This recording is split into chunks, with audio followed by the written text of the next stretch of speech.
কিন্তু আমরা অনেকেই আছি যে কাজটা করি, সেটা হচ্ছে কি এই পলিসিগুলো আমরা অনেকেই জানি না কোথায় আছে, কিভাবে আছে বা কিভাবে পড়তে হবে, কোথায় খুঁজে বের করতে হবে, যেটা হচ্ছে সবচেয়ে বড় আমাদের গাফিলতি। যে জন্য হয় কি, আমি আমার মনের অনুমান করে যে এই কন্টেন্টটা মনে হয় আপলোড দিলে কোনো সমস্যা হবে না, কিন্তু এই কন্টেন্টের মধ্যে এমন কিছু কথা আছে যে কথাগুলো যখন ফেসবুক রিভিউ করবে সঙ্গে সঙ্গে তাদের কমিউনিটি স্ট্যান্ডার্ড গাইডলাইনের আওতায় নিয়ে আপনার আইডিকে সাসপেন্ড করে দেবে। তাহলে সবার আগে জানতে হবে যে কি কি কথা বলা যাবে না, কি কি কাজ করা যাবে না, কি কি ক্যাপশন ব্যবহার করা যাবে না, কি কি হ্যাশট্যাগ ব্যবহার করা যাবে না, এই বিষয়ে আমার যথেষ্ট ধারণা থাকতে হবে। ইভেন আমি এমন কোনো ক্যাপশন দিব না, এমন কোনো টাইটেল ব্যবহার করব না যেটার জন্য আমার মনে একটা সংকোচ কাজ করবে, না মনে হয় ফেসবুক আমার ধরতে পারে, ফেসবুক মনে হয় এটা পলিসি ভায়োলেশনের কথা, এরকম মানে একটা সন্দেহ আছে না, থাকে না। সো এই ধরনের ক্যাপশন বা হ্যাশট্যাগ আমরা কি করব, ব্যবহার করব না। আর প্রথমত হচ্ছে এইখানে বাংলাদেশের যে পরিমাণ কন্টেন্ট ক্রিয়েটর, তার মধ্যে অধিকাংশ মানুষ হচ্ছে ভুল তথ্য দেয় মানুষকে। এই ভুল তথ্যগুলো দেখে মানুষ কি করে, তাদেরকে ফলো করে, তাদের আইডিতে বিভিন্ন সমস্যাগুলো হয়। কেউ বলতেছে যে ফেসবুক তোমার সামনে ভিডিওটা পাঠাইছে, তুমি ভিডিওটা দেখো না কেন। ভাই ফেসবুকে যদি আপনার একটা ফেসবুক আইডি থাকে আর আপনি যদি ফেসবুক ওপেন করেন, স্ক্রল করলে এমনি মানুষের ভিডিও আসবে, এটা বৈশিষ্ট্য যে ফেসবুক আপনার সামনে ভিডিওটা পাঠাইছে, আমরা দেখতে হবে, না দেখলে কি হবে। এগুলো হচ্ছে ভ্রান্ত ধারণা, ঠিক আছে। আপনার ব্যক্তি স্বাধীনতা আছে, ফেসবুকে কখনোই ব্যক্তি স্বাধীনতা কর্ম করে না। আপনি কার ভিডিও দেখবেন কার ভিডিও দেখবেন না, এটা একমাত্রই আপনার ব্যক্তিগত অধিকার। তো এটা যদি কেউ বলে যে আমার ভিডিওটা ফেসবুক তোমার পাঠাইছে তুমি দেখো, এটা হচ্ছে কি একটা ভুয়া কথা। এই ধরনের তথ্যের কোনো ভ্যালু নেই। সো আমরা এই ধরনের কথা বলবো না। নাম্বার টু হচ্ছে, আমরা অনেকেই আছি আমাদের আইডিতে নানা রকম সমস্যা হয়ে যায়, মনের অজান্তেই হয়ে যায়। দেখা যায় সকালবেলা থেকে রিকমেন্ডেশন সাসপেন্ড করা আছে, মনিটাইজেশন সাসপেন্ড করা আছে। এখন আমার কাজ হচ্ছে যখন আমার সাসপেন্ড করে দেয়, আমি না বুঝে পেজটা রিভিউ দিব না, আমরা রিভিউতে পাঠিয়ে দিই। একবার একটা রিভিউতে পাঠিয়ে দেওয়ার পর আপনার মিনিমাম 3 মাস পর্যন্ত ওয়েট করতে হয়।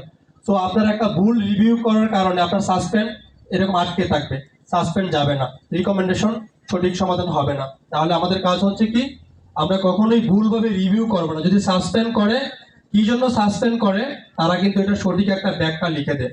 সো এই ব্যাখ্যাটা ভালোভাবে বুঝতে হবে, বোঝার পর আমার রিভিউটা করতে হবে। আমি কারো কথা শুনে হুটহাট করে পেজের সমস্ত ভিডিও ডিলিট করে দিব না, হুটহাট কথা শুনি আমরা পেজের রিভিউ উল্টাপাল্টা দিয়ে দিব, পেজ আটকে যাবে। সো এই কাজটা করব না।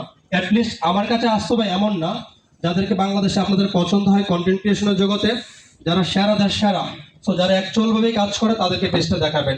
উল্টাপাল্টা কন্টেন্ট ক্রিয়েশনের সাথে মানে পরামর্শ করবেন, তারা আপনারা বলবে কি হ্যাঁ তুমি এটা করো, সে কই থেকে শিখছে, ইউটিউবে একটু দেখছে, ফেসবুকে একটু কারো কাছ থেকে শিখছে, দেখে আপনার একটা জ্ঞান দিয়ে দিবে, ঠিক আছে। সো আমরা এটা ফলো করব না। কারো কোনো সমস্যা হইলে, যে সমস্যাটা আছে, নিজে নিজে কিছু করব না, এটা এই বলতে থাকবে। যদি আপনি এটা উল্টাপাল্টা করে ফেলেন, একটা থেকে আরেকটা হবে, একটা থেকে আরেকটা হবে, আর আপনার পেজটি কি হবে, বিপদের সম্মুখীন হবে। আর নাম্বার টু হচ্ছে, দেখেন অনেক বিষয় আছে যেগুলো ফেসবুকে সরাসরি সমাধান করা সম্ভব না। আপনার এটি সাসপেন্ড, এখন আপনি আমার কাছে আসছেন, আমি সমাধান করে দিয়ে দিলাম, আমার কাছে এরকম কোনো মেডিসিন নেই। আমার কাছে কেন, ফেসবুকের কাছে এরকম কোনো মেডিসিন নেই।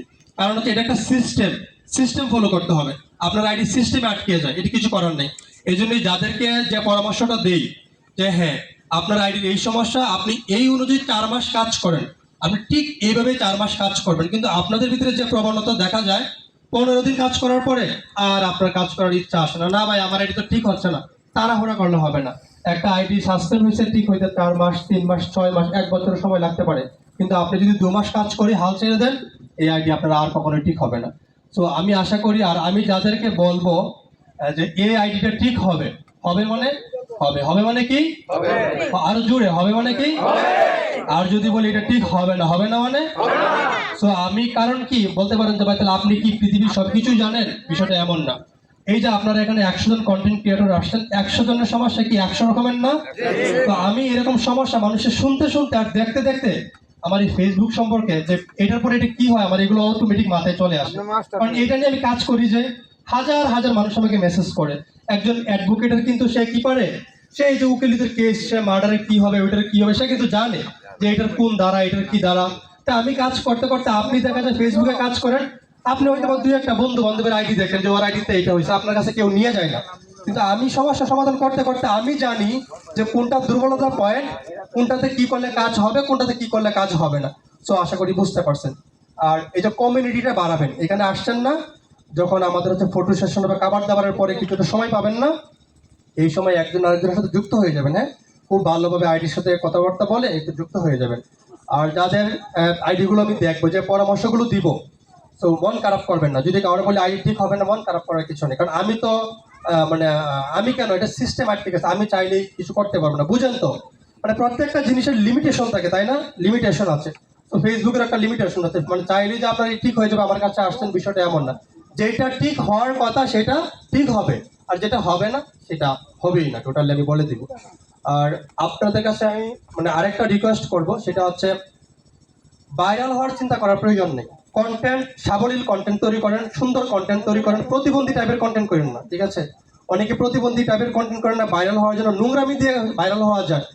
বাংলাদেশকে রিপ্রেজেন্টেটিভ করেন, বাংলাদেশে এমন সুন্দর কন্টেন্ট দেন, রাস্তায় যেন মানুষ আপনাকে তাহলে সালাম দেয়, ভাইয়া ভালো আছেন, উনি একজন ভালো কন্টেন্ট ক্রিয়েটর, তাই না? আজকে যদি আমি উল্টা পাল্টা ডান্সের ভিডিও দিতাম, আপনার কেউ আমার কথা শুনে আসতেন না। বাংলাদেশে বহু ডান্সের কন্টেন্ট ক্রিয়েটর মিলিয়ন মিলিয়ন বললে যায় না, ঠিক আছে? কেউ যায় না, সম্মান করে না। তো ওই যে প্রতিবন্ধী টাইপের কন্টেন্ট দেন না।